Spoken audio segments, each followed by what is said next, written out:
එකවරණයෙන් ජීවිතේ කුමක් වුවත් ඔබ අගයන දේ සුරකින්න අපි AIA ඉන්ෂුරන්ස් සැබෑ ජීවිතේ හඳුනන ඔබේ රක්ෂණ සමාගම.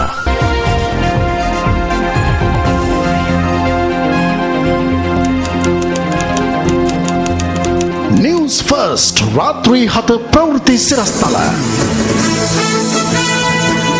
ජලගැලීම් හා නායම් වලින් පීඩාවට පත් සංඛ්‍යාව 44000 ඉක්මවයි.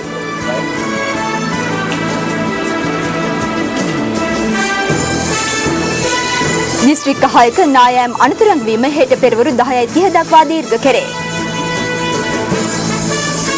රූපවාහිනී සමීක්ෂණ වාර්තාවල විශ්වසනීයත්වය පිළිබඳව මාධ්‍ය ප්‍රධානීන් හා විශේෂ අමාත්‍යවරයා අතර සාකච්ඡාවක්.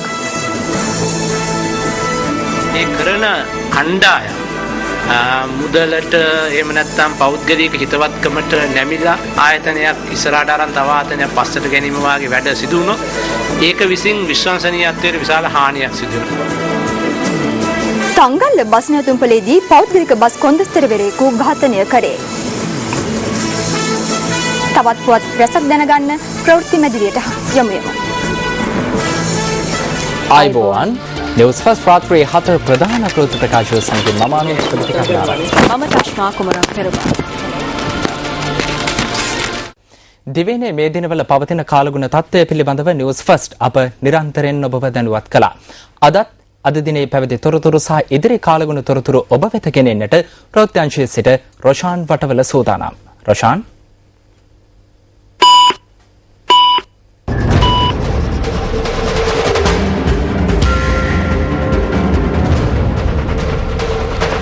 ආයිබෝවන් ප්‍රේක්ෂක හිතවතුනි මේ මොහොත වන විටත් දිවයිනේ ප්‍රදේශ ගණනාවක ජලයෙන් ඒ වගේම පස්කඳු කඩා වැටීමෙන් වර්ෂාවෙන් පීඩාවත් ජනතාව තමන්ගේ දිවි බේරා ගැනීම සඳහා නොනිත අරගලයක යෙදෙන අවස්ථාවකයි අප මේ ඔබ ආමන්ත්‍රණය කරන්නේ. විශේෂයෙන්ම රටේ ප්‍රධාන දිස්ත්‍රික් ගණනාවක පළාත් ගණනාවක ප්‍රදේශ ගණනාවක මේ වන විටත් පසුගිය දිනවල ඇදහැළුණු වර්ෂාවත් ඊට සමගාමීව ගම් වතුර තත්ත්වයන් සහ විවිධ දුක් කරදරවලට මුහුණ දුණු ජනතාව අපට තොරතුරු ලබා දෙමින් සහ තමන් සහන සලසන්නට කියා ඉල්ලා සිටමින් ඉන්න අවස්ථාවකයි අපි කතා කරන්නේ.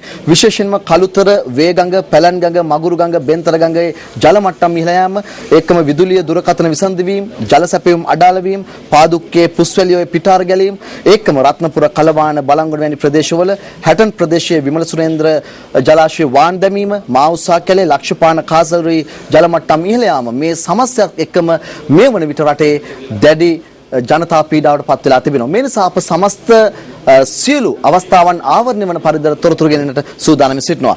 දිස්ත්‍රික්ක කිහිපයකට ඉක්ුත් දින කිහිපය ඇදහුණු ධාරාහානිපාත වැසි සමග සිදු ජල ගැලීම් සහ නායාම් වලින් පීඩාවට පත් පුද්ගලයන් සංඛ්‍යාව මේ වන විට 44000 ඉක්මවා තිබෙනවා. මරණ සංඛ්‍යාව 23ක්, අතුරුදන් වූවන් ගණන 1ක්, ඒ වගේම නිවාස 800ක් සම්පූර්ණයෙන්ම විනාශයට පත් වී තිබෙන බවත් වාර්තා වෙනවා. මේ නිසා අප මේ සම්බන්ධයෙන් වන තොරතුරු දැනගන්නටයි දැන් මේ යොමු වන්නේ. අධික වැසි සහිත කාලගුණයෙන් වැඩිම බලපෑම සිදු වූයේ කළුතර දිස්ත්‍රික්කයටයි. නිවුස් ෆස්ට් කණ්ඩායම අදත් කළුතර දිස්ත්‍රික්කයේ ප්‍රදේශ කිහිපයක සංචාරය කළා.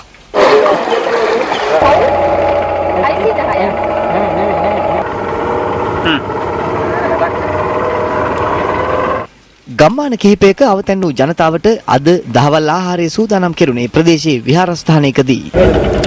මගුඩගඟ පිටාර ගැලීම හේතුවෙන් පාලිඳ නුවර පැණිගල ප්‍රදේශයේ සම්පූර්ණයෙන්ම ජලයෙන් යට වෙලා. අප දැන් මේ යන්නේ පැණිගල ප්‍රදේශයේ ජනතාවට දිවා ආහාරය රැගෙන. පැණිගලට යන පාර දැන් සම්පූර්ණයෙන්ම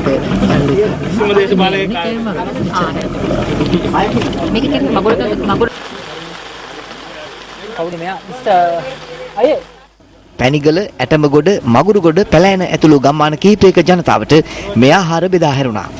ජලයෙන් යටව තිබූ අගලවත්ත බෙල්ලන කුඹුරු යායයි මේ. එහි පුළුල් ප්‍රදේශයක වැලි පිරී ඇති අතර අද ඒවා ඉවත් කිරීමේ කටයුතු ආරම්භුණා. මේ අතර මතුගම කලවාන ප්‍රධාන මාර්ගයේ උඩුනුවර ප්‍රදේශයෙන් ජලයෙන් යටව තිබුණේ මගුරුගඟ පිටාර ගැලීමත් සමගයි.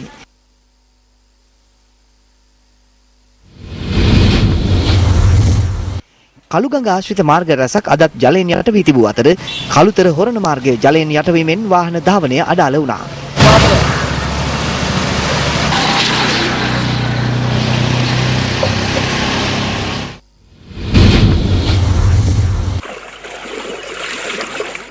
කළුගඟ පිටාර ගැලීමෙන් අදත් ඉංගිරියේ පහත් බිම් රැසක් ජලයෙන් යට වුණා. ඉංගිරිය බුලත් සිංහල මාර්ගයේ ජලයෙන් යටවීම නිසා ජනතාව ගමනාගමන පහසුකම් සපයාගත්තේ බෝට්ටු ආධාරයෙන්.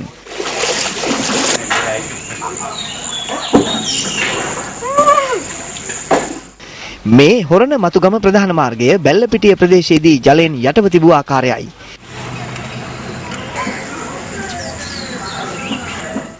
ඊයේ නායෑමක් සිදු වූ හොරණ වැරැල්ල හෙන කන්ද අවට ප්‍රදේශය අදත් අප නිරීක්ෂණය කළා.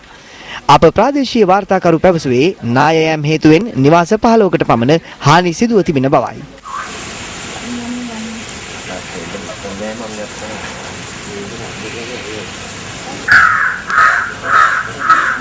මේක දාලා නම් ඉතින් යන්න තැනක් දැනට නැහැ. මොකක් හරි ක්‍රියාමාර්ගයක් ලැබෙයි කියලා මම බලාපොරොත්තු වෙනවා. දුවත් මේ සීපාලියට යන්නේ යාගේ වියදනුත් අපි සම්පූර්ණයෙන් දරාගෙන පුතෙක් ඉන්නවා කතා කරගන්න බෑ යාට. එයාගෙත් ඉන්නවා තාත්තා ඉන්නවා මාත් එක්ක ජීවත් වෙනවා. තාත්තගේ ඇස් දෙක පේන්නේ නැහැ. ඉතින් අපිට දැන් මෙතන ජීවත් වීමේ අපහසුතාවය තමයි දැන් තියෙන්නේ අපිට. පස්කඳු කඩා වැටි අවහිර වූ හොරණ මතුගම මාර්ගයේ යථා තත්ත්වයට පත් කිරීමේ කටයුතුද අද ආරම්භ කර තිබුණා.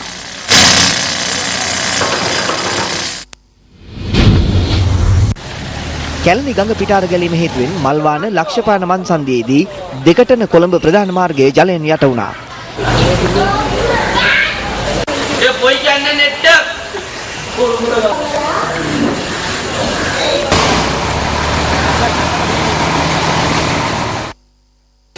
මල්වාන නාරංකොටුවේ පෘතුගීසි බලකොටුව අසල වැව් බැම්මෙන් ජලය කාන්දු වෙමින් තිබූ ආකාරයද අපට දක්නට ලැබුණා. දැන් මේ බන්ට් එක පුපුරලා හොඳ වතුර පාරක් යනවා දැන් දවස් දෙකක ඉඳන්. මේ සියලු දෙනාම ඇවිල්ලා බලනවා කිසිම වේකක් නැහැ මේක ගලවලා ගියොත් ගෙවල් 500ක් විතර යට වෙනවා අකර 3000ක් විතර ප්‍රමාණය තේරම විනාශ වෙනවා. වත්තල වෙඩිකන්ද ප්‍රදේශයේ නිවාස 35ක් පමණ ජලයෙන් යට වී ඇති අතර අප වාර්තාකරු පැවසුවේ පුද්ගලයන් 300කට ආසන්න පිරිසක් පීඩාවට පත්ව ඇති බවයි. හයිවේ පාරමක් යටින් යන්න ඕනේ. ඒ වල හරි කරදරේ යන්න බෑ අපේ ගෑනු උදවියට යන්නම බෑ. පපුවට තුඩින් වතුර එනවා. අපිට කැම බීමක් හරියට ලැබෙන්නේ ඇල තියෙන ගෙවල් 16ක් තියෙන ගෙවල් 16 අයිනෙම තමයි ඇල තියෙන්නේ. කිඹුල්ලොත් ගොඩට ඇවිල්ලා දැන් ඉන්නේ. ඒ කියන්නේ අපේ ඉන ගාවටම වතුර.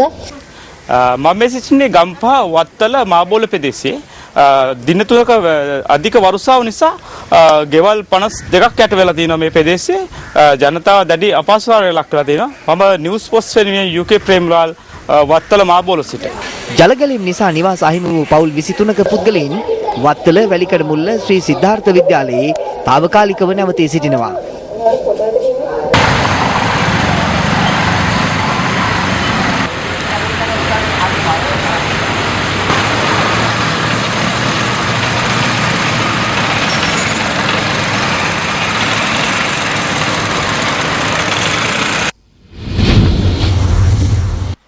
නිල්වලා ගඟේ ජලය පහත් බිම් වෙත ගලා ඒමෙන් මාතර දිස්ත්‍රික්කයේ ප්‍රධාන මාර්ග 5ක් අද ජලයෙන් යට වුණා.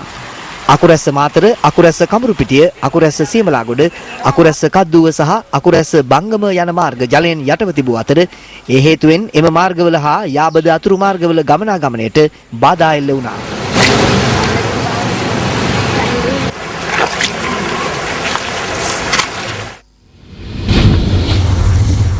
රත්නපුර නගරයේ අවට නිවාස හා මාර්ග රැසක් අදත් ජලයෙන් යටව තිබූ අතර නගරයේ ඇතැම් ප්‍රදේශවල ජලය බැසගොස් ඇති ආකාරයද අපට දැකගත හැකි වුණා.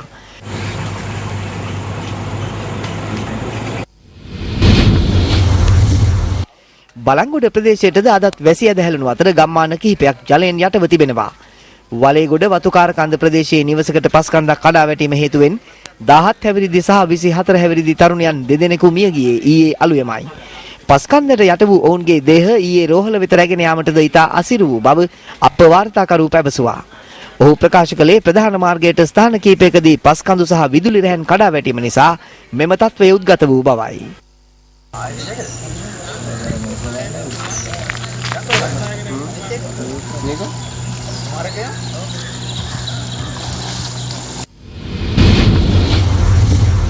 කොටගල මවුන්ට් වනට වත්තේ නිවාසයකට අද පස්කන්දක් කඩා වැටී තිබුණා. අප වාර්තාකරු පැවසුවේ නිවැසියන් එහි සිටියත් ඔවුන්ට හානියක් සිදුව නොමැති බවයි. මේ අතර වැසිය දැහැලිමින් තිබියදී හැටන් සිට නෝවුඩ් දක්වා ධාවනය වෙමින් තිබූ බස් රථයක් පාරෙන් ඉවතට පෙරළී තිබුණා. වරකාපොළ අල්ගම ඉහළගම ග්‍රාම නිලධාරී වසමට අයත් නිවාසයකට අද පෙරවරුවේ විශාල ගල් සමග පස් කන්දක් කඩා වැටුණත් කිසිවෙකුට අනතුරක් සිදුව නැහැ.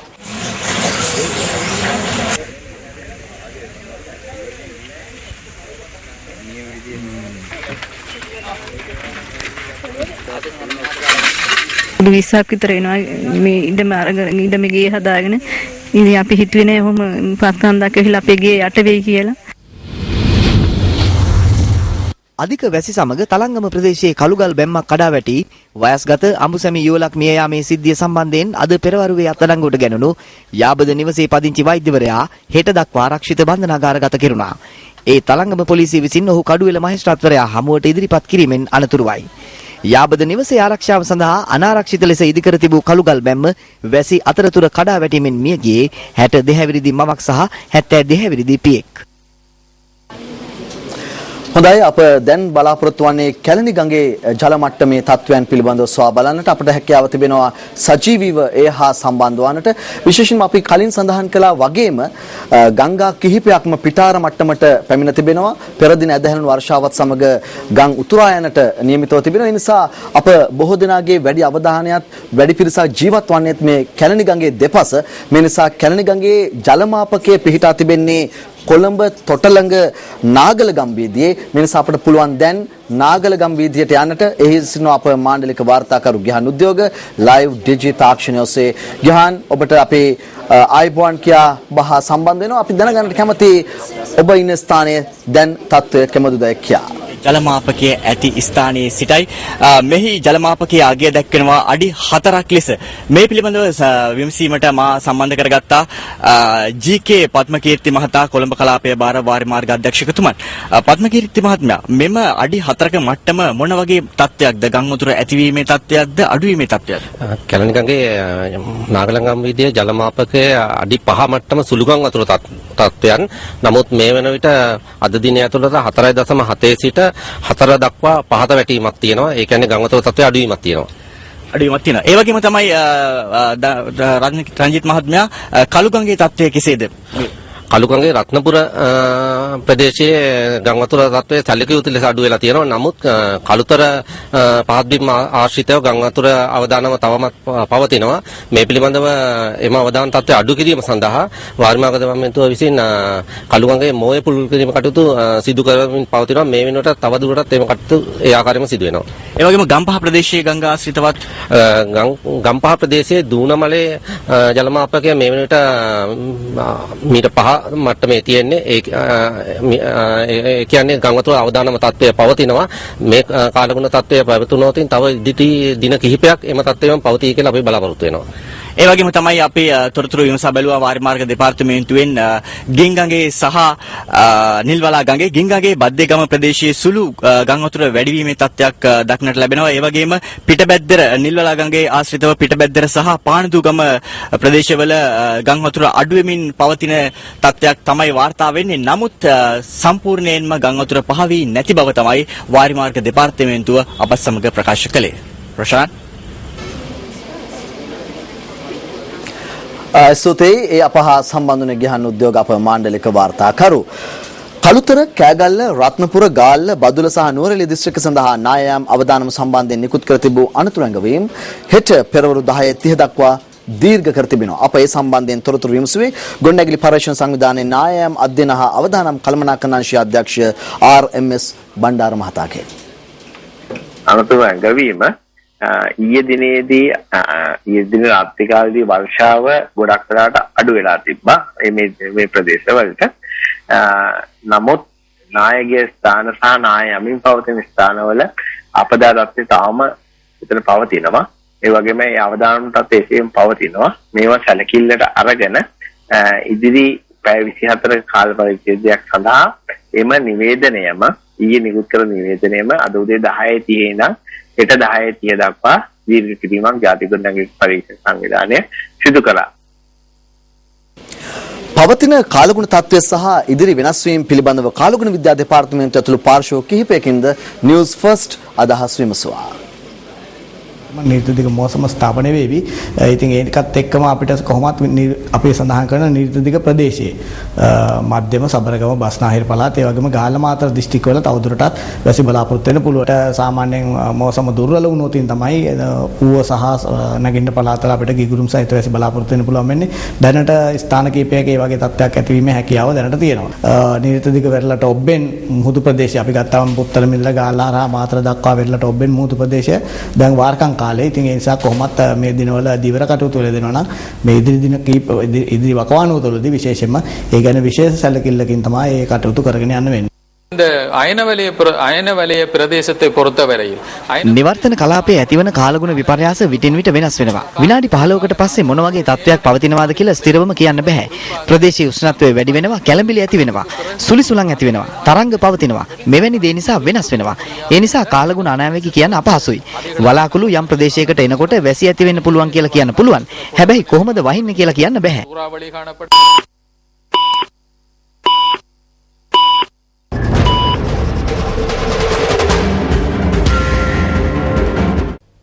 රූපවාහිනී සමීක්ෂණ වාර්තා හෙවත් රේටිං සකස් කිරීමේ ක්‍රියාවලියේ විශ්වසනීයභාවය පිළිබඳව විමසා බැලීමට විද්වත් කමිටුවක් පත් කරන බව ජනමාධ්‍ය හා ප්‍රවෘත්ති අමාත්‍ය කෙහෙලිය රඹුක්වැල්ල මහතා පවසනවා. අමාත්‍යවරයා මේ අදහස් පළ කළේ අද පෙරවරුවේ මේ සම්බන්ධයෙන් රූපවාහිනී ආයතන ප්‍රධානීන් සමග පැවති සාකච්ඡාවකදී. ජනමාධ්‍ය හා ප්‍රවෘත්ති අමාත්‍ය කෙහෙලිය රඹුක්වැල්ල සහ එහි ලේකම් ආචාර්ය චරිත හේරත් යන මහතුරුන් අද පෙරවරුවේ එම අමාත්‍යාංශයේදී රූපවාහිනී ආයතන ප්‍රධානීන් හමු වුණා. මෙම සාකච්ඡාව කැඳවනු ලැබුවේ රූපවාහිනී සමීක්ෂණ වාර්තා සකස් කර බෙදා හැරීමේදී එහි විශ්වසනීයත්වය පිළිබඳව මතුවැති ප්‍රශ්නකාරී තත්ත්වය සැලකිල්ලට ගනිමින්.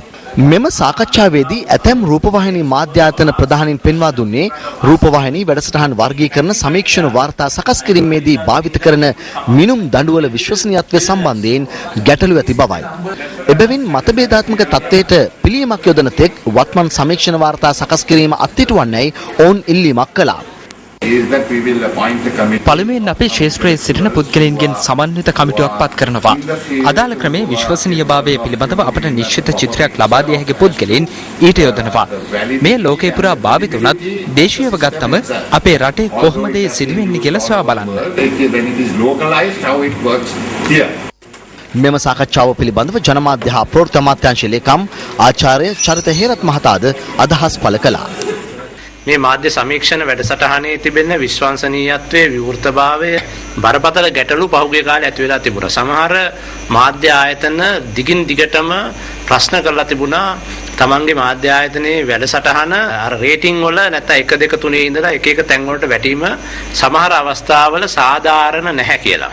රූපවාහිනී මාධ්‍යයට වාර්ෂිකව ගලා එන මුදල විශාලයි. දැන්ට අපි සතුව තියෙන ගණන් වලට අනුව බිලියන 46ක් විතර අවුරුද්දකට මේ ඉන්ඩස්ට්‍රියට නැත්නම් මේ ව්‍යාපාරයට වැටෙනවා. මේ මුදලෙන් ආයතන වලට මුදල් ලැබෙන්නේ මේ රේටින්ග්ස් අනුව. ඒ නිසා මේ වගේ විනිවිදභාවය, විවෘතභාවය, ඒ වගේම තාක්ෂණික නිවැරදිභාවය ඊටාම වැදගත් අවසාන තීරණ ගන්න.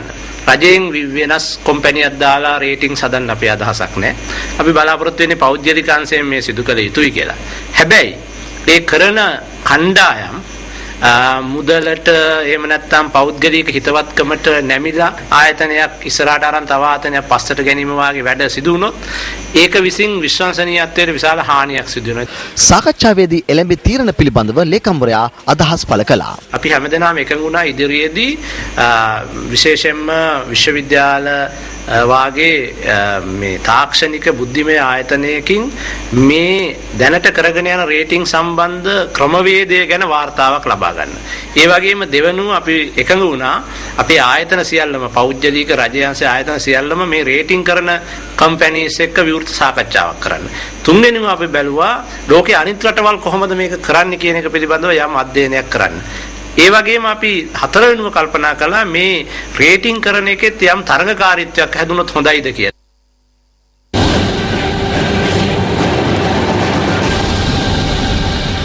එක්සත් ජාතික පක්ෂ පාර්ලිමේන්තු මන්ත්‍රී සජිත් ප්‍රේමදාස මහතා අද පාර්ලිමේන්තු විවාදය පැවැත්වෙන අතරතුර මුලස්සනේ අසුන් කනු ලැබුවා.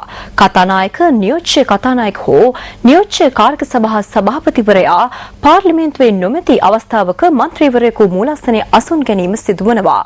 ඒ අනුව සජිත් ප්‍රේමදාස මහතා පාර්ලිමේන්තු මුලස්සනේ අසුන් ගත්තේ මුල් වරටයි. මේ අතර පළාත් පාලන ආයතනවල මහජන නියෝජිතයින්ගේ මාසික වේතනය ඉහළ දමන්නයි සජිත් ප්‍රේමදාස මහතා අද පාර්ලිමේන්තුවේදී ඉල්ලා සිටියා. පළාත් පාලන ආයතන 335ක පළාත් පාලන නියෝජිතයෝ 4888ක් තමන්ගේ මහජන නියෝජිතින්ගේ වැඩ කටයුතු කරගෙන යනවා.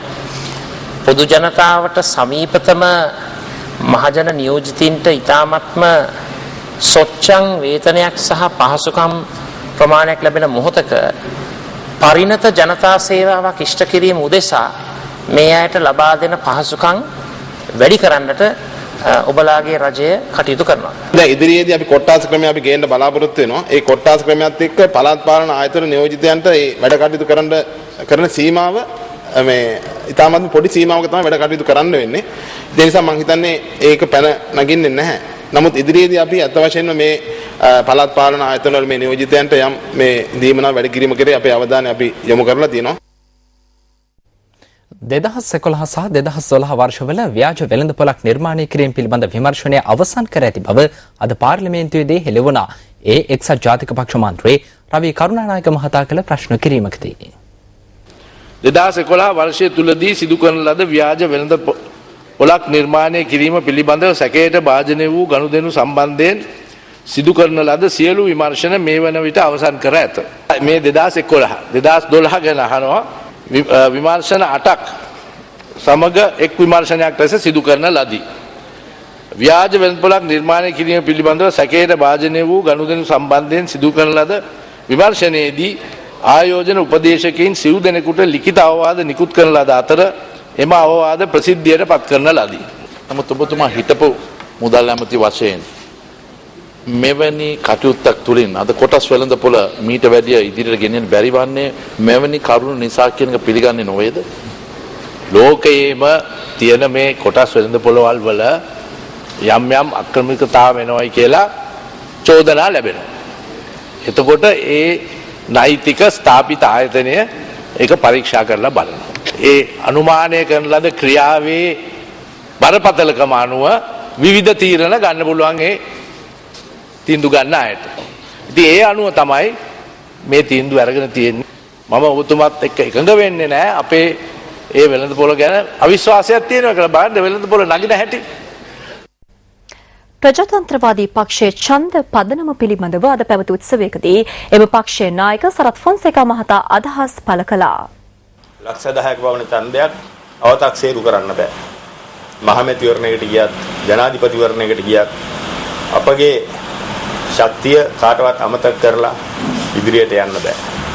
ජනතා විමුක්ති පෙරමුණත් මට හිතෙනවා අඩු ගානේ ලක්ෂ 6කවත් ශක්තියක් ඇති කරගන්න. අපි කියන්නේ තියෙන ප්‍රබල පක්ෂ දෙක අරුණම තියෙන ඊළඟට තියෙන පක්ෂ දෙක. අපි අතරේ ලක්ෂ 15ක් විතර ඡන්ද කරකිනවා නම් මේ රටේ නොඑක් සිහින දකින්න ව්‍යවස්ථා වෙනස් කර මරණකම් බලේ ඉන්න හදන දේශපාලනඥයින්ට ඇඟට පොඩි හීතලක් දැනිලා පොඩි උණක් එහෙම ගන්න ඉඩ තියෙනවා ඉදිරි කාලය ඇතුළත.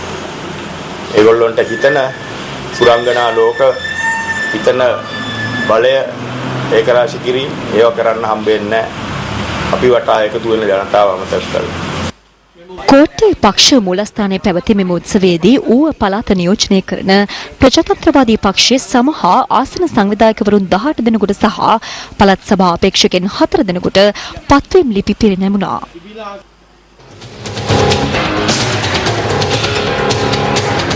පාසල්වල පළමුවැනි ශ්‍රේණිය සඳහා ළමුන් ඇතුළත් කර ගැනීමට අදාළව චක්‍රලේඛයක් තිබුණද දේශපාලන ඡන්දිකමින් ළමුන් ඇතුළත් කිරීමක් හා ඊට එරෙහිව ක්‍රියා කළ නිලධාරියෙකු දේශපාලන පරිගැනීමට ලක්වීම පිළිබඳ විමර්ශන ඉකුත් ඉරිදා අනාවරණ කළා. පොරොත්තු ලේඛනයේ සිටින දරුවන් 18 දෙනෙකුට අවස්ථාව අහිමි කරමින් ඉකුත් ජනවාරි මාස 16 වෙනිදා ප්‍රාදේශීය සභා මන්ත්‍රීවරයෙකු විසින් වෙනත් දරුවන් 18 දෙනෙකුගෙන්වා බලහත්කාරයෙන් අසුන් ගන්වන්නේ හේනේගම මහා බෝධි මහා විද්‍යාලයේ පන්ති කාමරයක් තුලයි. පළාත් සභාව අලුතෙන් පිහිට වූ විගස ඉහළම බලධාරියෙකු බලහත්කාරී ලෙස අදාළ දරුවන් 18 දෙනා ඇතුළත් කිරීම අනුමත කරනවා. එම බලහත්කාරයේ චක්‍රලේඛනයට පටහැනි හා සුදුසුකම් සැපිරූ දරුවන් පිරිසකට අසාධාරණයක් කියන පදනමේ පිහිටා මුල සිට විරෝධය පළ කළ මහර කොට්ටාශ අධ්‍යාපන අධ්‍යක්ෂවරයාව ස්ථාන මාරු කෙරෙන්නේ කිසිදු හේතුවක් නොමැතිව හා ක්‍රම විරෝධී ලෙසයි. පාසල් වලට ළමුන් ඇතුළත් කිරීම හා සම්බන්ධ කරුණු වලට තමා හමුවන්නේ බස්නාහිර පළාතේ විශේෂ භාර අමාත්‍යාංශ ලේකම්වරයා සිය කාර්යාලයේ දැන්වීමක් ප්‍රදර්ශනය කර තිබුණද පාසල් වලට ළමුන් ඇතුළත් කරන ආකාරය පිළිබඳ පළාතේ පාසල් වල මුරකරුවන් පවා දැනුවත්ව සිටිනවා. ඔයාලගේ ඔය සම්මිලන මහා මිත්‍රව නතර කළා තියෙන මහා මැති මේ පළාත තමයි මන්දිර ළඟට යන්න වැඩි කරන්නේ. දේශපාලන අනුමැතිය නොමැති වීමෙන් දරුවන් 27 දෙනෙකු වැලිවේරිය මධ්‍යම බණ්ඩාර කනිෂ්ඨ විද්‍යාලයට ඇතුළත් කර ගැනීමට නොහැකිව සිටින මාපියන්ට අද දිනේද පාසලෙන් ලැබුණු පිළිතුර වූයේ දේශපාලන අධිකාරියෙන් ලිපි රැගෙන එන ලෙසයි. එවැනි ලිපි මේ මාපියන් විසින් රැගෙන යීමේ කිසිදු අවශ්‍යතාවක් නැහැ. මන්ද දැනට මේ පාසලේ පළමුවෙනි ශ්‍රේණියේ පන්තිවල ශිෂ්‍ය පුරප්පාඩු 25ක් ඇති අතර මේ දරුවන් සියලු දෙනාම ඉහළම ලකුණු ලබා පොරොත්තු ලේඛනයේ සිටින්නන්. එය මෙහි නියෝජ්‍ය විදුහල්පතිවරයාද තහවුරු කරනවා. මේගොල්ලෝ ගමේ බන්දා ඉන්න මිනිස්සු. මේ මිනිහා ළමයා කොහාටද දාන්නේ මේ අල්ලු කැටේ මෙතන දාන්නේ. අපි මොකද කරන්නේ? අමාත්‍යාංශය අපිට ගණනීයක් කරන්නේ. ඉතින් අපිට අසන්න ගන්න පුළුවන් මේ ළමයි මේ ප්‍රශ්න කරන්නේ අපි දන්නවා.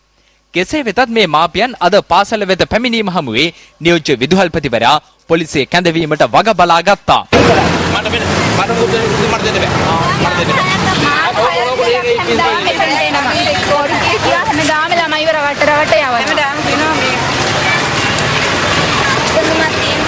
ඔබතුමා විදුහල්පතිද මේකේ? මම නියෝජ්‍ය විදුහල්පති. අපේ දරුවෝ දැන් මාස 6ක් තිස්සේ ගෙදර දුක් විඳිනවා. අපිට ඉස්කෝලේ දැන් මේ වාර දෙකක් ඉවරයි.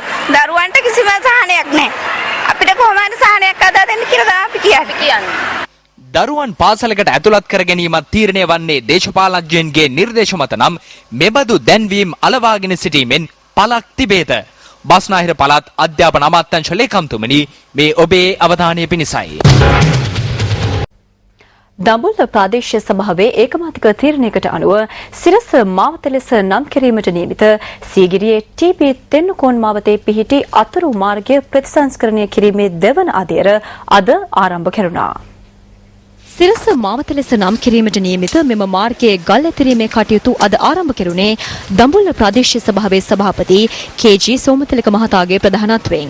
මෙම අවස්ථාවට ප්‍රදේශීය ජනතාව මෙන්ම දඹුල්ල ප්‍රාදේශීය සභාවේ මන්ත්‍රීවරුන් පිරිසක්ද එක්ව සිටියා. ඉතා කෙටි දවසකින් මේ මාර්ගය බිම් ඇතුළු ගල් අතුරා දින කිහිපයක් ඇතුළත නිම කරන්න බලාපොරොත්තු තිබෙනවා. ඒ වගේ මහජනතාවට විශාල මහජනතාවක් ගමන් ගන්නා මාර්ගය මේ සකස් කර ගැනීමට ලැබීම ඇත්ත වශයෙන්ම ඉතාම සතුටු වෙනවා. තල්කොටේ පිදුරාංගල උඩවලාගම දිගම්පත වෙන ගම්මානට යන්න පුළුවන් විකල්ප මාර්ගයක් මේක. ප්‍රදේශීය ජනතාව වෙනුවෙන් සිරස ස්තුතිවන්ත වෙනවා මම මේ මාර්ගය සාකච්ඡා වැහි කාලට මහ විශාල මඩ වගුරක් මේක. මඩ වගුරක්. සපත්තු ගලවගෙන ළමයි පාසල් ගියේ ඒ වගේ පාරක් තමයි දැන් මේ ඉදිරියෙන් පවතින නිසා සියලුම දෙනාට මේ අවස්ථාවේ ගම්වාසීන් වෙනගේ කෘතවේදී ස්තුතිය මේ අවස්ථාවේ පිරිනමනවා. ජූනි මාස 10 වෙනිදා සීගිරියේ පැවැත්වෙන සිරස ටීවී 16 වෙනි සංවත්සර සමරු උත්සවයට සමගාමීව සිරස මාවත ජනතා අයිතියට පත් කිරීමට නියමිතයි. එංගලන්තයට එරෙහි එක්දින ක්‍රිකට් තරඟාවලියේ ජය ගැනීමත් සමග ශ්‍රී ලංකාව අන්තර්ජාතික එක්දින ශ්‍රේණිගත කිරීමේ දෙවන ස්ථානය දක්වා ඉදිරියට පැමිණියා. ශ්‍රී ලංකා කණ්ඩායම 2006 වසරෙන් පසුව එංගලන්තයේදී එක්දින ක්‍රිකට් තරඟාවලියක් ජයගත්තේ පළමුවැනි වරටයි. ඒ සමගින් නිවුස් ෆස්ට් රාත්‍රී 7 ප්‍රධාන ප්‍රවෘත්ති ප්‍රකාශය අවසන් වනවා. ආයුබෝවන්.